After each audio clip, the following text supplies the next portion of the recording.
T20 world cup 2026లో Bharat semifinal చేరిన విషయం తెలిసిందే.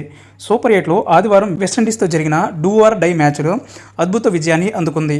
గ్రూప్ 1 నుంచి రెండో స్థానంలో నిలిచి సెమీస్కు అర్హత సాధించింది. అయితే ఈ మెగా టోర్నీలో టీమిండియా ప్రదర్శనపై పాకిస్తాన్ మాజీ ఫాస్ట్ బౌలర్ షోయబ్ అఖ్తర్ సంచలన వ్యాఖ్య చేశాడు.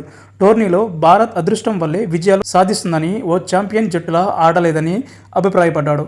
ఒక్కో మ్యాచ్లో ఒక్కో ఆటగాడి మెరుపు ఇన్నింగ్స్ వల్లే మ్యాచ్లు గెలుస్తుందని, జట్టుగా ఆధిపత్యం చూపడం లేదని అఖ్తర్ అంటున్నాడు. గ్రూప్ దశను పరిశీలిస్తే భారత్ పూర్తి స్థాయిలో ఏ మ్యాచ్ను ఆధిపత్యం చెలాయించలేదు. అమెరికా మ్యాచ్లో సూర్యకుమార్ యాదవ్ ఇన్నింగ్స్తో పాటు ప్రత్యర్థి డ్రాప్ మ్యాచ్లు భారత వైపు తిప్పాయి. పాకిస్తాన్ మ్యాచ్లో ఇషాన్ కిషన్ కీలక ఇన్నింగ్స్ మ్యాచ్లు ఫలితాన్ని మార్చింది. వెస్టిండీస్ మ్యాచ్లో సంజు శాంసన్ వ్యక్తిగత ప్రతిభే భారత్కు విజయం అందించింది. దక్షిణాఫ్రికాతో జరిగిన మ్యాచ్లో అయితే భారత్ పూర్తిగా వెనుకబడిపోయింది. ఆ మ్యాచ్ ఏకపక్షంగా జరిగింది. నా అభిప్రాయం ప్రకారం ఈ వరల్డ్ కప్ గెలిచే అర్హత దక్షిణాఫ్రికాకే ఉంది. టోర్నీలో అద్భుత క్రికెట్ ఆడుతూ ఆధిపత్యం చెలాయిస్తున్నారు. నిజమైన ఛాంపియన్ జట్టులా సఫారీ టీం కనిపిస్తుంది. భారత జట్టు ప్రదర్శనలో ఇంకా మెరుగుపడాల్సి ఉంది అని అఖ్తర్ సూచించాడు.